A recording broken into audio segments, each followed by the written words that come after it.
사랑하는 성도 여러분, 오늘 우리는 신앙생활을 하는 많은 이들이 마음 깊은 곳에서 겪는 하나의 그림자, 바로 영적 침체와 두려움에 대해 이야기 나누고자 합니다. 마틴 로이드 존스 목사님의 저서 영적 침체에 기반하여 로마서 8장의 위대한 말씀을 통해 이 어두운 그림자를 걷어내고 하나님께서 우리에게 주신 참된 자유와 기쁨을 회복하는 길을 함께 찾아보려 합니다. 오늘의 말씀이 여러분의 마음에 깊은 울림을 준다면 이 은혜를 주변의 다른 이들과도 나누어 주십시오. 여러분의 나눔을 통해 더 많은 영혼이 하나님의 사랑 안에서 참된 자유를 발견하게 될 것입니다. 채널을 구독하시면 이와 같은 귀한 말씀을 계속해서 만나보실 수 있습니다. 주님의 이름으로 여러분의 삶에 평안과 축복이 가득하기를 기도합니다. 이제 로마서 8장 15절에서 17절의 말씀을 함께 묵상하겠습니다. 너희는 다시 무서워하는 종의 영을 받지 아니하고 양자의 영을 받았으므로 우리가 아빠 아버지라고 부르짖느니라. 성령이 친히 우리의 영과 더불어 우리가 하나님의 자녀인 것을 증언하시나니 자녀이면 또한 상속자 곧 하나님의 상속자여 그리스도와 함께한 상속자니 우리가 그와 함께 영광을 받기 위하여 고난도 함께 받아야 할 것이니라. 이 구절만큼 장엄하고 위대한 선포가 또 있을까요? 성경 전체를 통틀어 가장 빛나는 진리의 보석 중 하나입니다.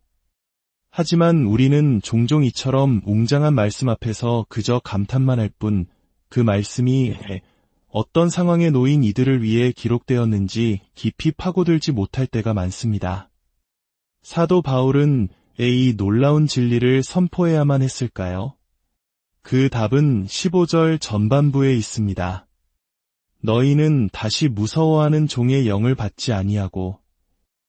이 말씀은 로마의 성도들이 겪고 있거나 앞으로 겪게 될지 모를 어떤 영적 상태를 겨냥하고 있습니다. 그것은 바로 낙심과 좌절, 패배감으로 가득 찬 종의 영입니다. 마치 무거운 짐을 지고 끝없는 길을 걸어가는 노예처럼 신앙생활을 버거운 의무와 두려움으로 느끼는 상태를 말합니다. 사도 바울은 바로 위험한 함정에서 성도들을 건져내기 위해 이 편지를 쓴 것입니다. 우리가 기억해야 할 중요한 사실이 있습니다. 신약 성경의 서신서들은 단순히 신학 이론을 담은 교과서가 아닙니다. 이것은 교회를 돌보는 목회자의 마음으로 쓰인 지극히 현실적이고 실용적인 편지들입니다. 바울은 성도들이 믿음 안에서 기쁨을 누리고 그 믿음을 삶으로 살아내는 것을 돕기 위해 뜨거운 마음으로 교리를 설명합니다. 그렇다면 여기서 말하는 낙심과 좌절의 원인은 무엇일까요? 그것은 바로 그리스도인으로 살아가는 것의 어려움, 우리 안에 여전히 존재하는 죄와 씨름하는 문제입니다. 로마서 6장부터 바울은 이 문제를 깊이 다루어왔습니다. 로마 성도들은 예수 그리스도를 믿고 새로운 생명을 얻었지만 여전히 죄로 가득한 세상 속에서 그리고 자신의 연약한 본성 앞에서 힘겨운 싸움을 벌여야 했습니다. 이러한 영적 싸움의 한가운데서 사탄은 교묘하게 우리를 낙심하게 만듭니다. 특히 신앙생활을 진지하게 여기고 거룩한 삶을 살기 위해 애쓰는 성실한 신자일수록 이 유혹에 빠지기 쉽습니다. 그들은 구원받았다는 사실에 안주하지 않고 이 위대하고 영광스러운 삶을 어떻게 살아야 하는가 라고 치열하게 고민합니다. 바로 이 지점에서 종의 영이 스며들기 시작합니다. 이 문제의 핵심은 그리스도인의 삶에 대한 진리를 온전히 이해하고 나의 것으로 만들지 못하는 데 있습니다.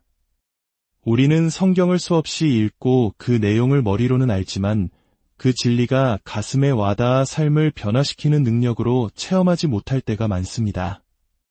마치 오랫동안 알고 지낸 익숙한 구절이 어느 날 갑자기 새로운 빛으로 다가와 살아있는 말씀으로 역사하는 경험처럼 우리는 진리를 명목상으로만 동의하고 그것을 진정으로 소유하지 못하는 위험에 처해 있습니다. 이러한 상태는 사도 바울이 말하는 종의 영을 낳습니다. 종의 영이란 무엇일까요? 그것은 노예의 마음가짐, 하인의 태도입니다. 이 태도는 그리스도인의 삶을 또 하나의 새로운 율법으로, 더 높은 차원의 율법으로 여기는 경향에서 비롯됩니다. 어떤 사람들은 예수 그리스도께서 우리를 율법의 저주에서 해방시키셨다는 구원의 진리는 분명히 압니다. 자신의 노력으로는 결코 율법을 지킬 수 없으며 오직 믿음으로만 유롭게 된다는 사실을 확신합니다. 하지만 이제 거룩한 삶, 즉 성화의 문제에 직면했을 때 그들은 자신도 모르는 사이에 이 삶을 하나의 거대한 과업으로 새로운 율법으로 만들어버립니다. 그들은 산상수훈이나 서신서에 기록된 거룩한 삶의 지침들을 읽으며 이것이 내가 해내야 할 목표다라고 생각합니다. 그리고 그 목표를 달성하기 위해 자신의 삶을 계획하고 규칙을 만들고 엄격한 훈련을 스스로에게 부과하기 시작합니다. 이러한 경향의 극단적인 예가 바로 수도원 제도입니다. 물론 그들의 순수한 동기를 폄하하려는 것은 아닙니다. 하지만 그 근저에는 거룩한 삶은 너무나 높고 고귀하기에 세상과 분리되어 전적으로 헌신해야만 이룰 수 있다는 생각이 깔려 있습니다. 세상 속에서 직업을 가지고 일하면서는 진정한 그리스도인의 삶을 살 수 없다고 여기는 것입니다. 그러나 사도 바울은 이러한 태도 역시 종의 영의 한 형태라고 분명히 말합니다. 그리고 이러한 생각은 특정 종교에만 국한된 것이 아닙니다. 우리 복음주의 기독교인들 사이에서도 흔히 발견됩니다. 우리는 스스로에게 새로운 율법을 부과합니다. 물론 그것을 율법이라고 부르지는 않습니다. 하지만 우리는 그리스도인이라면 마땅히 이렇게 해야 해라는 무수한 규칙들을 만들어내고 그것을 지키지 못할 때 죄책감과 패배감에 휩싸입니다. 골로새서에서 바울은 이러한 문제에 대해 경고합니다.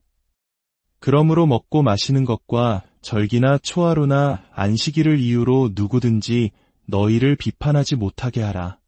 일부러 겸손함과 천사 숭배를 주장하며 헛되이 과장하고 붙들지 아니하는지라.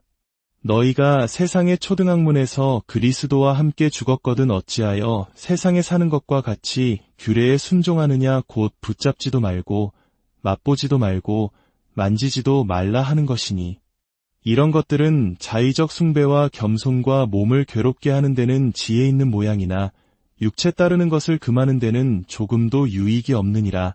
바울의 경고는 명확합니다. 이러한 인간적인 규칙과 금욕주의는 경건의 모양은 있으나 능력이 없습니다. 디모데전서 4장에서도 바울은 마지막 때에 어떤 이들이 혼인을 금하고 어떤 음식물은 먹지 말라고 할 터이나 음식물은 하나님이 지으신 바니 믿는 자들과 진리를 아는 자들이 감사함으로 받을 것이니라고 예언합니다. 이처럼 스스로 만든 율법에 갇히게 되면 필연적으로 두려움의 영이 뒤따라옵니다. 그것은 하나님에 대한 잘못된 두려움입니다. 물론 우리는 하나님을 경외해야 합니다. 그러나 종의 영이 가져오는 두려움은 경외심이 아니라 형벌을 동반하는 비겁한 공포입니다. 그들은 하나님을 마치 실수를 찾아내 벌 주기 위해 끊임없이 감시하는 엄격한 감독관처럼 여깁니다. 멀리 계신 냉정한 입법자로만 생각합니다. 또한 그들은 자신이 설정한 거룩한 삶이라는 과업의 거대함에 압도되어 두려워합니다. 신앙생활에서 기쁨을 찾지 못하고 그저 버텨내야 할 무거운 짐으로 여깁니다. 마귀의 권세와 자기 안에 있는 죄의 힘을 실제보다 더 크게 느끼며 두려움에 떱니다. 결국 이 모든 두려움은 자기 자신에 대한 두려움, 실패에 대한 두려움으로 기결됩니다. 나는 구원받았지만 과연 이토록 위대한 삶을 살아낼 수 있을까? 이렇게 높은 경지에 이를 수 있을까? 자신의 연약함과 과업의 거대함, 그리고 대적의 강함을 인식하며 그들은 종의 영에 깊이 사로잡히게 됩니다. 바로 이런 상태에 빠진 이들을 향해 사도 바울은 외칩니다. 너희는 다시 무서워하는 종의 영을 받지 아니하였다. 여러분은 이미 그 상태에서 건져냄을 받았습니다. 왜 다시 그곳으로 돌아가려 하십니까? 그렇다면 이 절망적인 상태에 대한 해독제는 무엇일까요? 바로 우리 안에 거하시는 성령 하나님에 대한 진리를 깨닫는 것입니다. 첫째, 성령님은 우리에게 능력을 주시는 분입니다. 위대하고 영광스러운 과업, 곧 자기를 부인하고 자기 십자가를 지고 주님을 따르는 이 길을 걸어갈 때 우리는 결코 혼자가 아님을 기억해야 합니다. 로마서 8장 13절은 말합니다.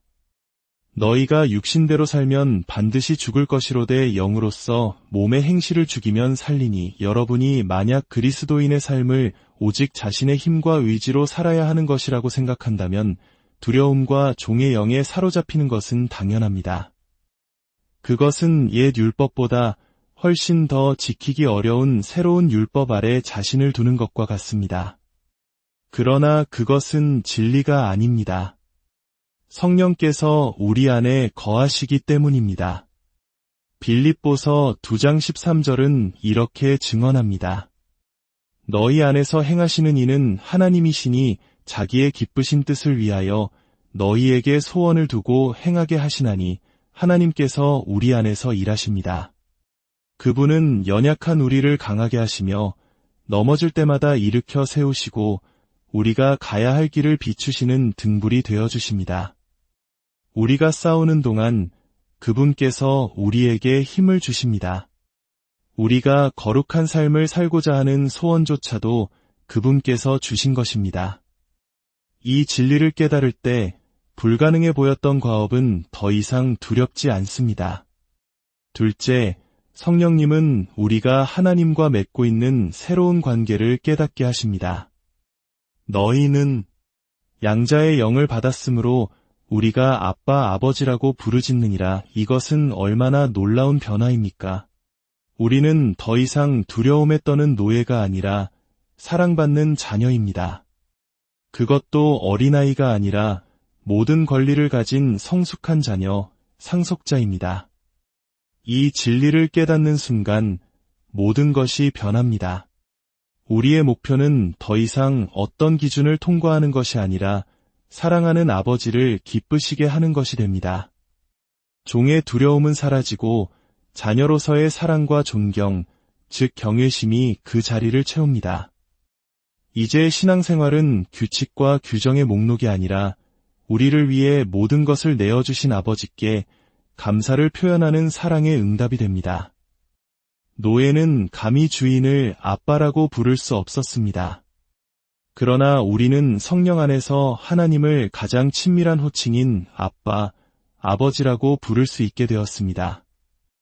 영원하신 창조주 하나님이 우리의 아버지가 되셨습니다.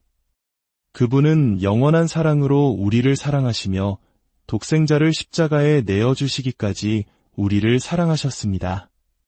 그분은 지금도 우리를 돌보시며 우리의 모든 것을 아시고 우리를 위해 모든 것을 합력하여 선을 이루십니다. 셋째, 성령님은 우리의 최종 목적지를 상기시켜 주십니다. 자녀이면 또한 상속자 곧 하나님의 상속자여 그리스도와 함께한 상속자니 이것이 우리의 정체성이자 운명입니다. 우리는 하나님의 자녀일 뿐만 아니라 그분의 모든 것을 물려받을 상속자입니다. 우리는 예수 그리스도와 함께 모든 것을 상속받을 공동 상속자입니다. 요한복음 17장에서 예수님은 이렇게 기도하셨습니다. 아버지께서 나를 보내신 것과 또 나를 사랑하심 같이 그들도 사랑하신 것을 세상으로 알게 하려 함이로소이다. 생각해 보십시오. 하나님 아버지께서 독생자 예수를 사랑하신 그 사랑으로 지금 우리를 사랑하고 계십니다. 이 얼마나 영광스러운 신분입니까? 우리는 이 땅에서 그 영광스러운 신분에 합당하게 하나님을 영화롭게 하도록 부름받았습니다. 우리 몸은 더 이상 죄의 도구가 아니라 성령께서 거하시는 거룩한 성전입니다. 우리의 삶은 더 이상 의미 없는 분투가 아니라 영광스러운 본향을 향해 나아가는 준비 과정입니다. 로마서 8장 마지막 부분에서 바울은 확신에 차서 선포합니다. 내가 확신하노니 사망이나 생명이나 천사들이나 권세자들이나 현재 일이나 장래 일이나 능력이나 높음이나 깊음이나 다른 어떤 피조물이라도 우리를 우리 주 그리스도 예수 안에 있는 하나님의 사랑에서 끊을 수 없으리라. 우리의 최종 목적지는 절대적으로 안전합니다. 그 어떤 것도 우리를 하나님의 사랑에서 끊을 수 없습니다. 이 사실을 아는 것이야말로 세상과 우리 안의 죄를 이기는 능력입니다. 요한일서 3장은 말합니다. 사랑하는 자들아, 우리가 지금은 하나님의 자녀라. 장래에 어떻게 될지는 아직 나타나지 아니하였으나 그가 나타나시면 우리가 그와 같을 줄을 아는 것은 그의 참모습 그대로 볼 것이기 때문이니 주를 향하여 이 소망을 가진 자마다 그의 깨끗하심과 같이 자기를 깨끗하게 하느니라. 우리가 하나님의 상속자이며 우리의 운명이 확실하다는 것을 깨달을 때 우리는 거룩함을 추구할 강력한 동기를 얻게 됩니다.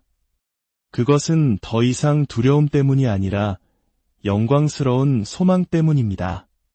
사랑하는 성도 여러분, 더 이상 종의 영에 얽매여 두려워하지 마십시오. 신앙생활을 또 하나의 율법으로 만들지 마십시오. 대신 여러분 안에 거하시는 성령 하나님을 기억하십시오. 여러분의 아버지가 되시는 하나님께서 여러분을 얼마나 사랑하시는지, 여러분을 위해 어떤 영광스러운 미래를 예비하셨는지 묵상하십시오. 여러분의 영혼아, 일어나 완전한 구원을 취하라. 죄와 두려움과 염려를 떨치고 일어서라. 내 안에 어떤 영이 거하시는지 생각하라. 아버지의 미소가 너를 향하고 있음을 기억하라. 구원자께서 너를 얻기 위해 피 흘리셨음을 잊지 말라.